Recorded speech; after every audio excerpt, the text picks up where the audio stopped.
Welcome back, everyone, and Happy New Year to you, because I will not be posting this video today, I don't think. Today is the 31st. I have a party in a few hours to celebrate the New Year's, to ring in the new year, I guess you can say. Whatever. I don't know which word to use. And decided to, well, for me it's closing the year, for you it's starting the year, with a dye experiment. So I already have my trusty, sorry for the noise, my trusty dye pot, and I also have something brewing on the stove. And you may be wondering, why do I use something I cook with to do some dye experiment with? It's because today we're going to be experimenting with acorns. And I foraged some acorns during the fall, and then I ran out of time and motivation to do my projects. And when you want to eat acorns, you cannot. Well, you could, but you will probably get sick. You need to process them a bit to remove. There's a lot of tannin, so they are really bitter. And to be able to remove the tannins, you need to either cold soak them, which takes about a week or two, or you can boil the tannins out. And I decided to boil them out because it's going to be faster. And you okay, Tommy? Yeah, the postman just passed by, so he needs to check outside if he's coming back or not. So yeah, tannins means, well, if you've ever experimented with dyes, usually tannin is really good to have in your dye bath because you don't need to use mordants or not as much usually. With the amount of tannins I think I'm gonna get from this, I think we will not have to use mordant. So I've been boiling the acorns. This has been boiling for about 20 something minutes. We'll leave it to do its own thing. In there I have the first boiling bath, and to this I will add all the shells. I hope you can see. I'll bring you closer, do not worry. So yeah, this is all the shells and all the ones that are like discarded because they have weird discoloration. So we will be adding this to the tannin soaked bath from the acorns, and then try to remove the tannins from the shell as well, and then try to dye some wool. So I hope you're ready for some chaos, because it's probably not going to go according to plan.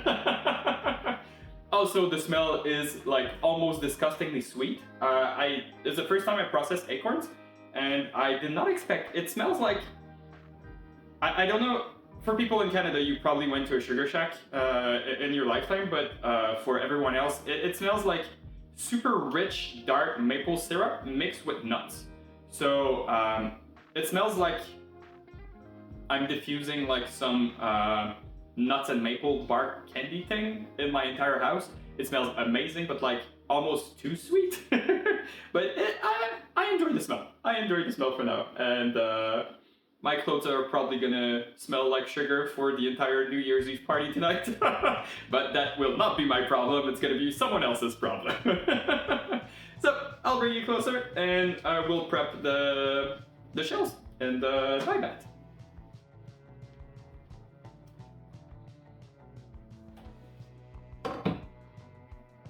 This is the sieve I used when I dumped the boiling acorns, because I passed them through the food processor to break them up a little bit. Light. Put the light on, and as you can see, we have like some milk chocolate colored liquid for that. And to that we will add all the shells. There we go, with a bunch of powder apparently. And I think I will wait for this. I will wait for this to finish boiling in about 20 minutes, and then I will fill this up with more water to soak the shells. Because like right now, it's like it's almost enough, but not quite enough. So I don't want to put too much water either. So I will come back in a few minutes, and we will empty out the tannin bath together. Alright, it's been about like 20-ish minutes, so let's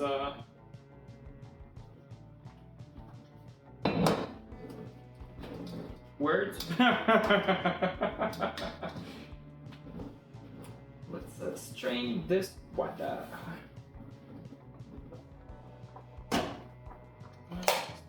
Off for now. Pouring away from me because I do not trust myself.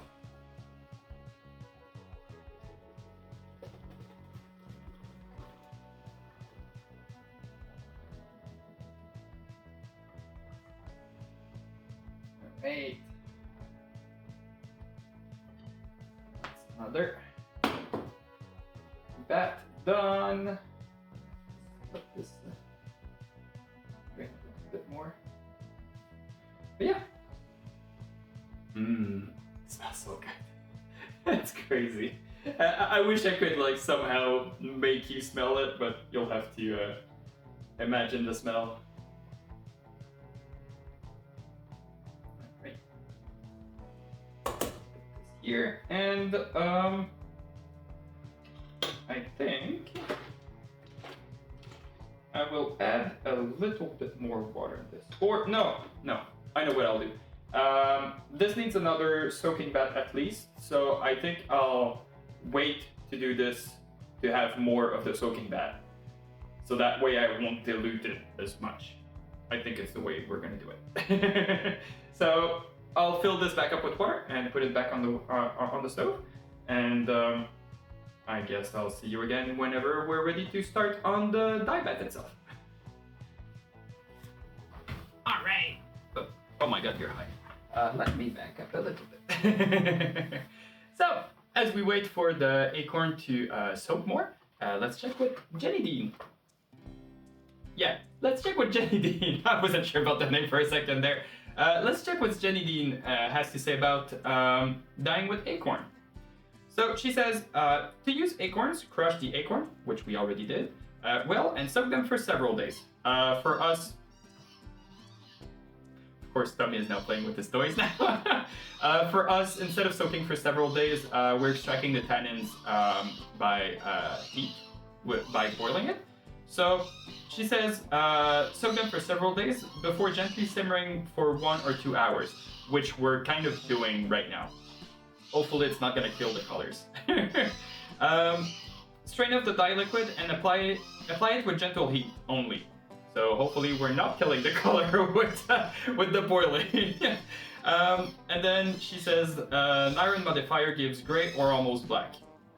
With acorn, especially on alum-mordanted vegetable fibers.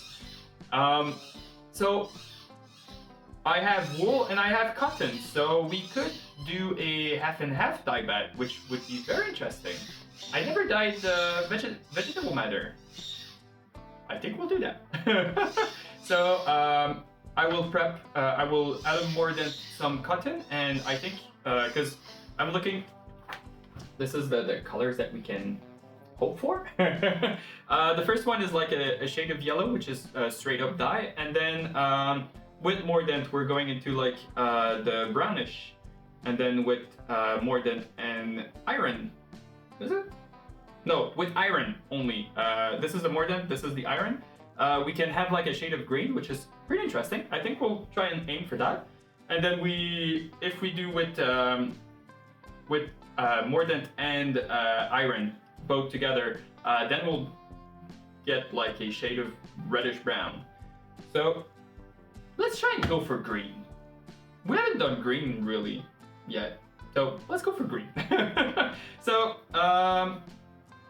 we'll try green with wool, and then we'll try the oh, I know what we're gonna do.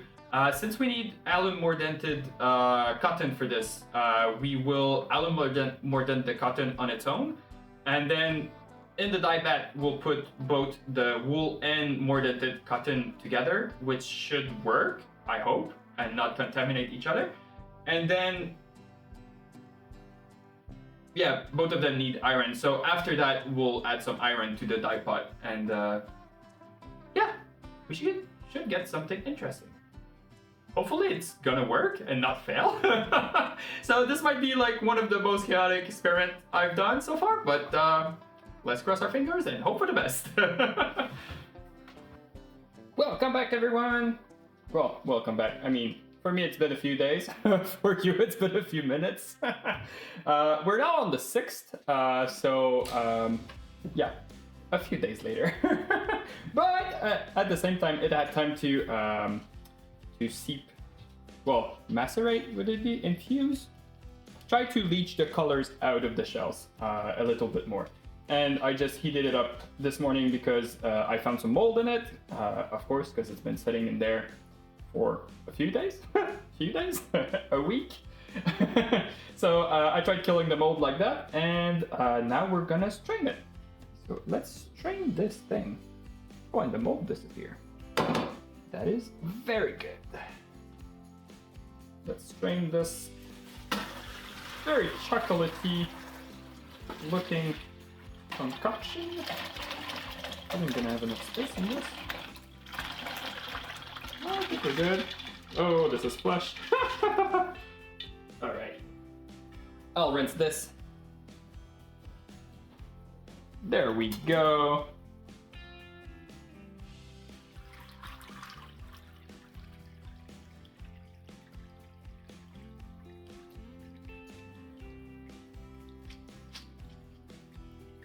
I think I'll put this in the sink.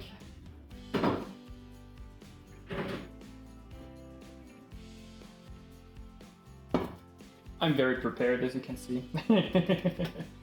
And now let's pour this back in and hopefully not make a huge mess. Oh yeah. All right. I'll bring you closer. So this is our chocolatey goodness. And to this, I wanted to add some magic potion. This thing here. This is just a scratch label. This is iron mordant, I think you could call it. It's a bunch of nails in some water and vinegar, and it's been rusting for a few months now. And hopefully I'm not gonna. There. Let's look at this. Oh, and you can already see it darkening. So this, since we're not mordanting the wool, it should give us green on the wool. I think it was. And then like some dark brown on the cotton, if I remember right. You will probably know better than me because it's been a few minutes for you.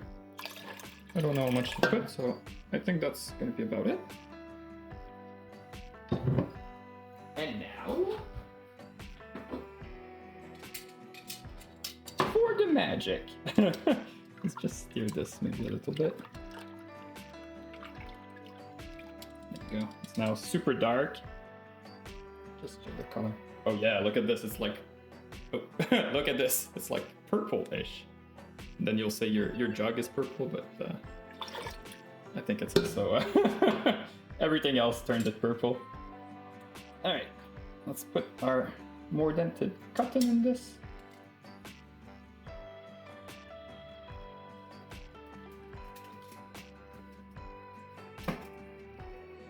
Remove a bit of the liquid.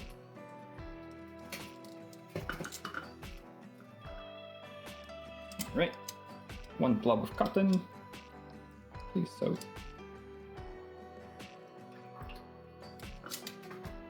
You can see I'm very prepared.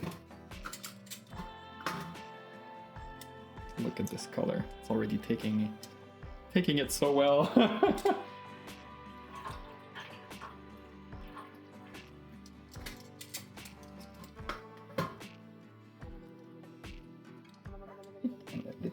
Tiny bit. There we go. Now for some wool.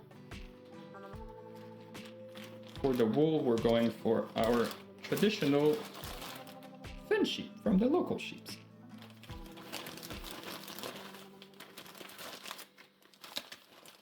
Looks like a very tannin-rich pot, so I'll try to put a little bit more maybe than usual.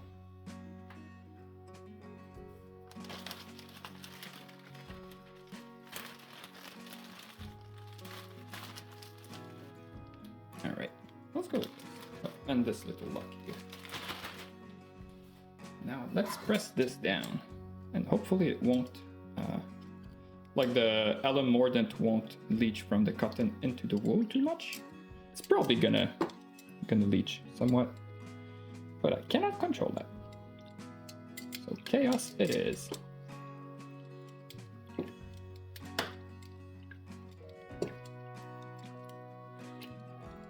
And right now, everything looks the same color.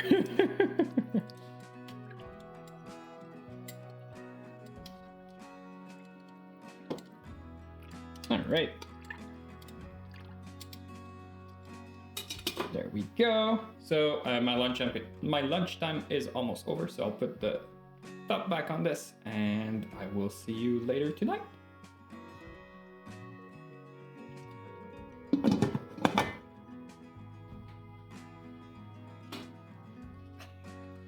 It's been a few hours, and I think I did something wrong because I took a peek during my break, and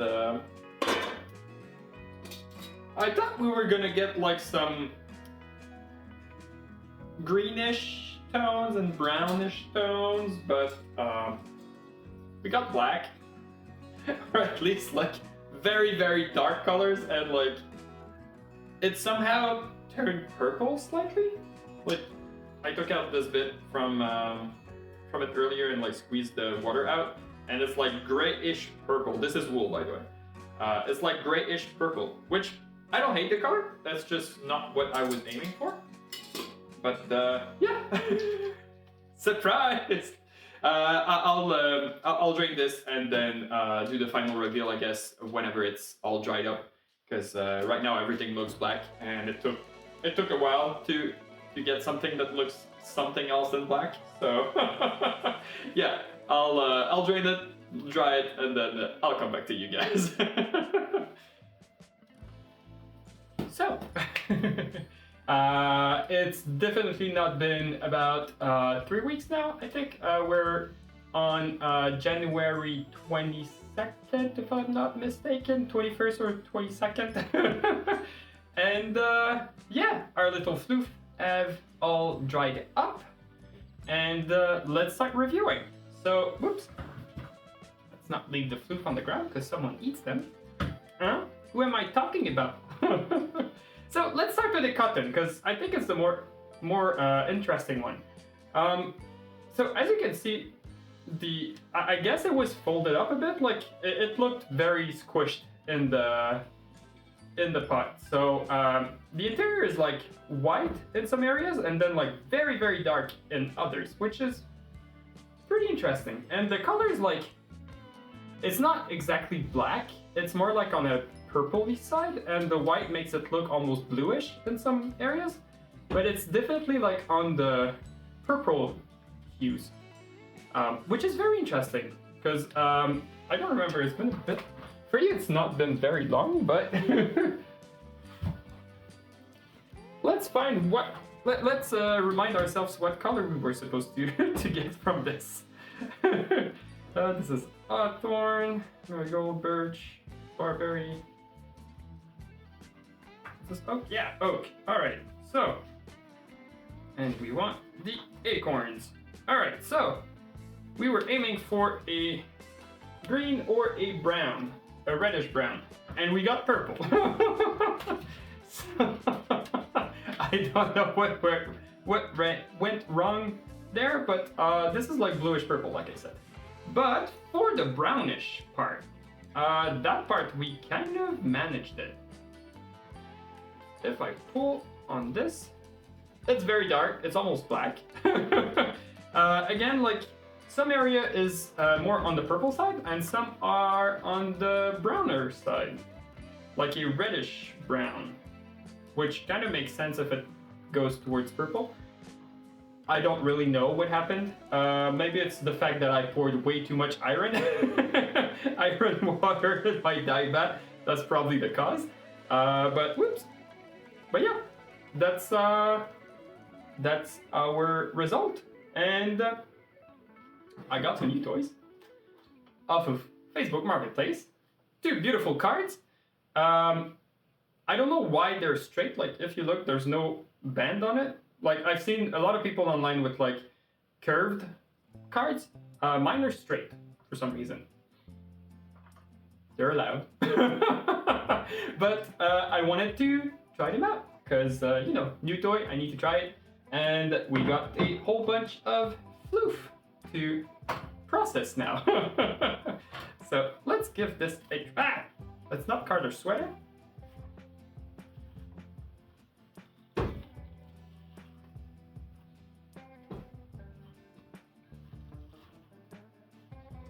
And this is the first time I tried carding. Please don't put your nose there. I don't want to hurt you. This has a lot of little tiny metal thingies.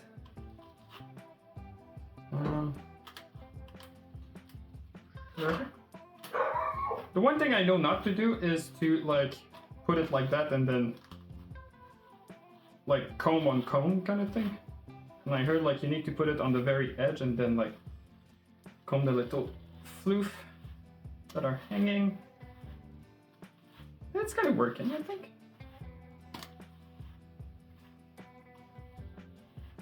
It's not transferring, but it's working.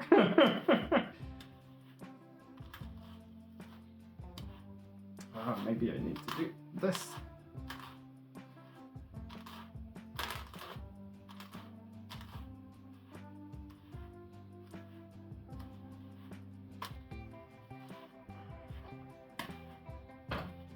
So grats to everyone that has videos of them using theirs, because you make it look so easy. I guess I'll just flip them, try to comb it a bit more, and then the distance, that's Tommy barking at his own reflection in the kitchen door. Ugh, my god. Also, I just worked out my arms, so that's the part that's hurting the most right now. Let's try putting it back on, maybe. So I might be stupid. That's also a possibility. Alright, let's try to adjust this time. And now that it's more airy, it's like gray purple. Which is very interesting. Ah.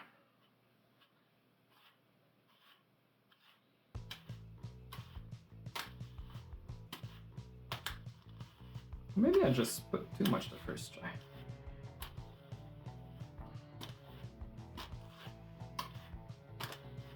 And also that's the wool, not the cotton that I'm trying to card.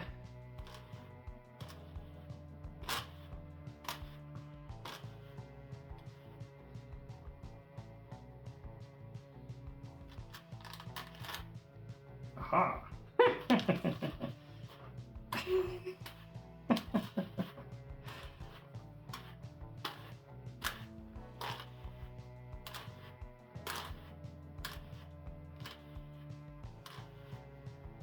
Let's make a roll at it.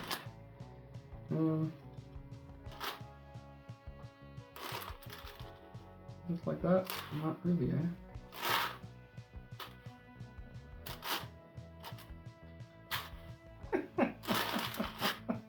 Something like that. Alright. Roland. Now that we have a rolag, let's do a little bit of spinning. So this is my supported spindle that I've been using. Yeah. And as you can see on it, there's a bunch of random fluff. So let's add some more random fluff on it. Probably can't see my face, but that's not the important part in this video. It's this spindle.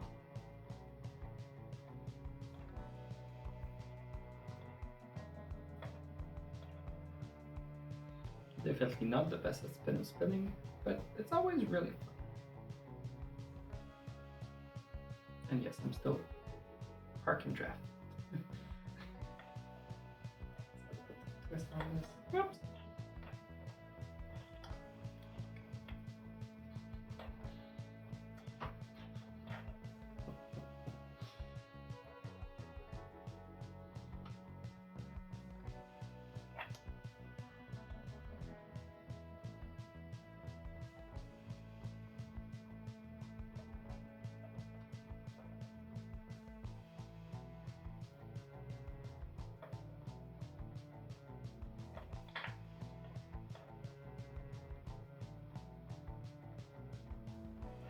Also, if you find that you haven't seen this sweater in a while, it's because when I knit it, I guess I couldn't wait to wear it, so I didn't knit it with the with the proper dimensions, and my sleeves were way too short. So yeah, I had to go back to it and knit the sleeves a bit longer because they were very short.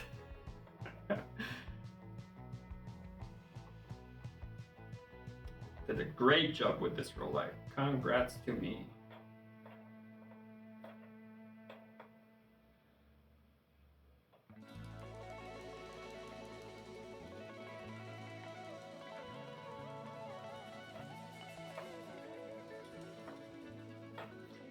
And as you can see, my fingers are now brown.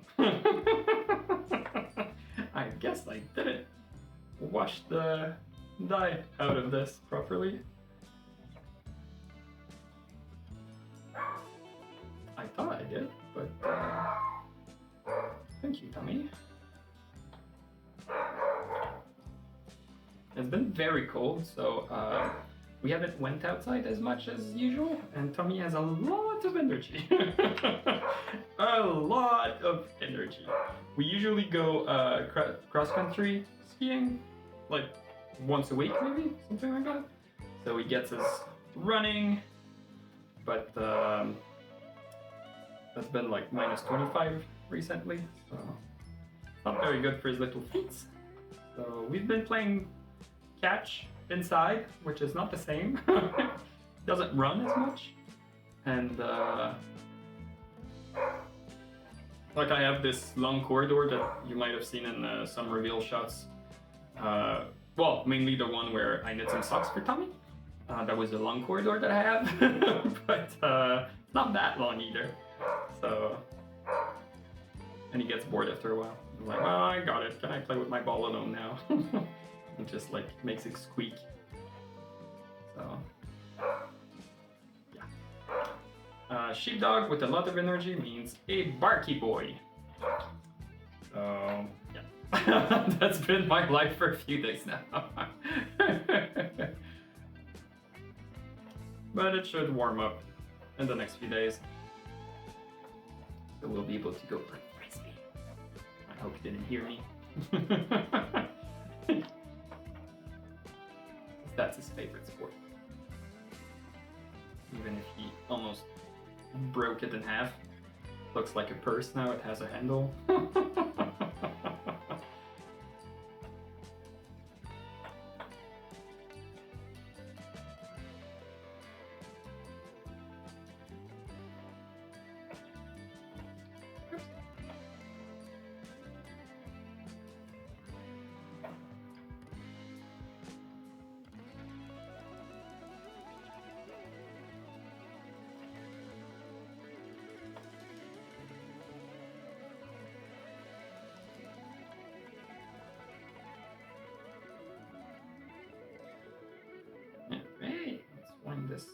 Let's try to cover the bottom of it so we can say we changed the color of the cup. There we go. A dark spindle and some dark figures. Oh my god, this is bad. So, I hope you enjoyed this video. Oh well, wait. I'll put it back up. So I hope you enjoyed this video. And I will go wash my hands now, and I will see you next time.